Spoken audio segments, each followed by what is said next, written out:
focus group of undecided voters in Telford, a Leave voting marginal, hotly contested by Conservatives and Labour. This seat and others like it will decide the result of this election. I'm here with Jerry Latter from YouGov. So, Jerry, you picked the group for us. Who's in it and why did you pick them? So we picked 10 voters in the constituency of Telford who haven't yet completely decided who they're going to vote for at the election. OK, well, let's have a listen to what they said. I think you started off, didn't you, on how is the campaign going? What did they have to say? I think the main theme is lies. Yeah. Yes. Yeah. That's the truth. Yeah. Lies is the truth. It's no, lies and sound bites and stuff that sounds good when it, or stuff that's supposed to sound good when it hits your ear. Performance. They're more worried about their performance rather than the substance of what they're saying. Yeah. Rather than their policies, they're focusing mainly on putting the other person down rather than putting. Yeah, more there was a lot forward, of that, wasn't there? Did you watch that debate as well? Yeah. Just a bit childish, really, rather than saying the truth or talking policies. It just seems like a showtime, doesn't it?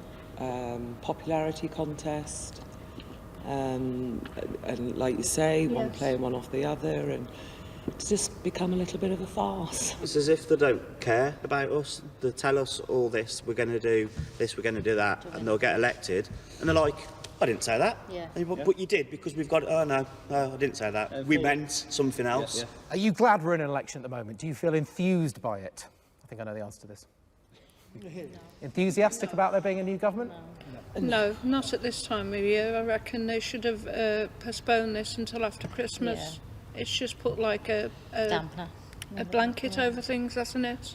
But did you feel frustrated by the Parliament we just had? Yes. Yeah. I think it's time. I think it was. Yes, it was time for one. It was necessary, like it might be necessary to go to the dentist. Yes. It's personal attacks, and yeah, I think it's quite strange for me because I believe like the election campaign very much started on Brexit. That was its main theme, but all of a sudden I feel as though it's changed. Brexit's getting pushed a bit further back now, and people are starting to look at their policies. Is that a good thing? Me personally, no, because this election needs to be on Brexit because that's the biggest thing that's facing our country at the moment, and I feel that's what people should be voting for who we think is going to get us through. So Angela disagrees with you? I do disagree. There are things happening in Telford alone that are far, far more important than Brexit. I mean, does anybody even know what Brexit stands for? So, Jerry, what I picked up there is anger, irritation, disillusionment with politicians, and also a bit of a battle, really, about, is it about Brexit or is it about other things? Obviously, Boris Johnson needs it to be about Brexit. Jeremy Corbyn needs all these people there to think it's about the NHS or public services, right? As much as they want to have interesting discussions about characters, about personalities, fundamentally it does come down to Brexit. OK, well, we talked to them about Brexit, didn't we? So let's see what they thought about it. Sorry, but it's all about Brexit and anything else is a sideshow. Yeah, once there's been a decision about leaving or staying in the EU, then everything else will follow on. It doesn't matter what they promise about rail, water, NHS, whatever.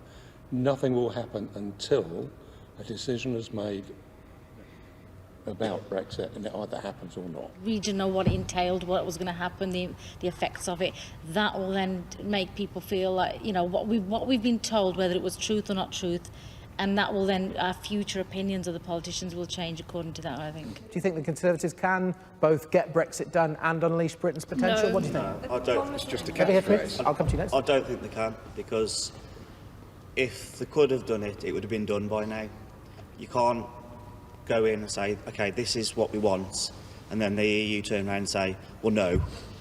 And I say, OK, so they go off, come back with exactly the same paper and say, OK, look, here we go. And they're like, but that's what you've just brought us. There's nothing been changed. Jeremy Corbyn will just call for a referendum and then he'll want to vote. And I think that's maybe right, because I think if people knew what we was voting for 3 years ago, we would have voted very different, I believe, because we're fed up of it now. I just find that other countries have also looking at it's like the butt of that joke, you know, sort of thing. Yeah. Look, they take the mick out of the fact that England's going through Brexit, and it's everywhere. Whenever you go on holiday, you hear it from other people, and it's just like it's quite sad to be seen like that at the minute. Well, there's Brexit fatigue there, isn't there, and Brexit frustration. But did you get a sense that there might be Labour voters there that might lend Boris Johnson a vote because they want to, quote, get Brexit done? Most definitely. And that fatigue, I think, definitely plays into Boris Johnson's hands. People are sick of hearing about Brexit. Strangely, they love talking about Brexit, but they're sick of hearing about Brexit. But I think at the same time, that Brexit fatigue will work for him. People just want a resolution to Brexit. So they want Brexit resolution, but Jeremy Corbyn's predicating his success on the fact that voters think the election's about other things other than Brexit. So what did they think about Jeremy Corbyn and Labour? I do believe Jeremy Corbyn has come out only ever so slightly above Boris Johnson. In terms of? In terms of he seems more honest in what he's saying, so long as he's not against Boris Johnson in the same room having a debate with each other, then he's more honest if he's by himself. From watching different interviews with him, he doesn't seem to have, as some of the other politicians, answers to all the questions, but other questions he just seems to, he'll never give a straight answer.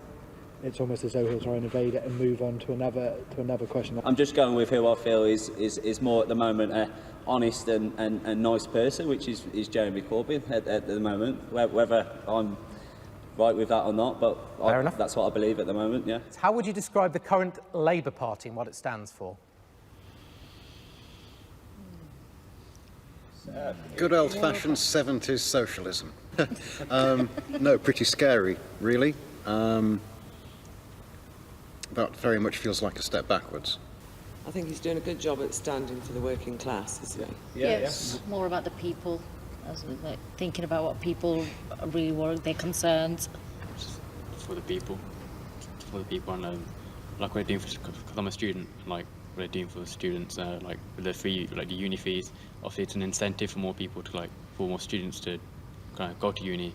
They clearly want to redistribute wealth in some way, but some of the one or two of the ideas they've come up with, I'm not particularly happy with. For instance, wanting to tax people with second houses that might have bought them as a pension plan rather than invest in a pension.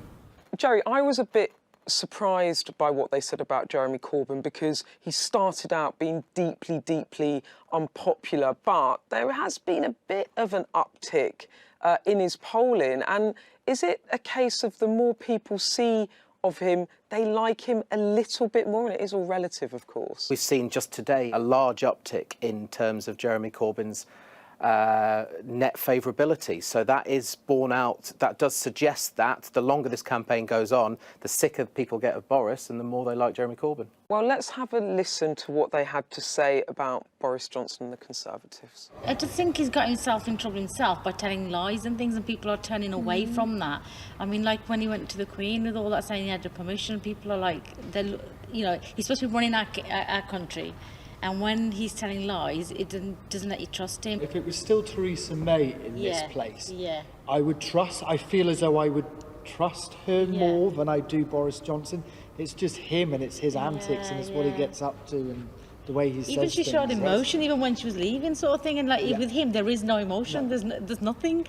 If the election goes his way, he will have more people who will go along with the Brexit vote, who will say yes because he'll have a majority. So are we saying that he's only an effective leader when he's got a gang of yes men backing him up? Yes. Well, aren't they all? That's what I think. I mean, well, apparently not, because they didn't all vote for Brexit. In fact, isn't it a triumph of parliamentary democracy that Parliament blocked doing the silly thing? No, it's not a triumph because the majority of people, might have been a small majority, but the majority of people voted to leave. But just in terms of what the Conservative Party stands for, does it stand for business, the union, workers? No, more business. I said equality before, I'd say division for this answer. Probably the opposite of what I said about the Labour Party, yeah. And you said middle class. Does it stand for the middle classes? Yeah, the bankers and the Eton schoolboys and stuff, yeah. And upper class as well, I think Boris Johnson and Conservatives stand for more than anything.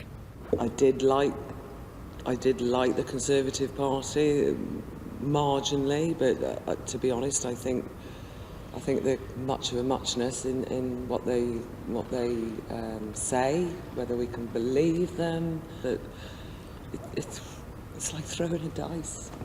Jerry, that just reaffirms the idea that Boris Johnson has huge trust issues with the voters, and perhaps they are throwing a dice and taking a risk on him because they want Brexit. We assumed at the start of the campaign that Boris Johnson was an electoral asset. That doesn't seem to be the case for a lot of people who emotionally and politically are aligned to Labour, a lot of whom will be voting Conservative because of Brexit. But the more they hear and see of Boris Johnson, the less inclined they are to do that. I think it would be really great if, when you're watching, or when I'm watching Parliament on TV, which I do quite often, that they would stop braying like donkeys at each other. Yes. And actually get together and say, right, we're all here and we're all paid to do a job. Let's get on, pull together and get things sorted. The voters in this room, just a tiny piece of the bigger electoral picture. But swing voters like them will decide this election in marginal seats in just a few days' time. Beth Rigby, Sky News. This is All Out Politics. Coming up next.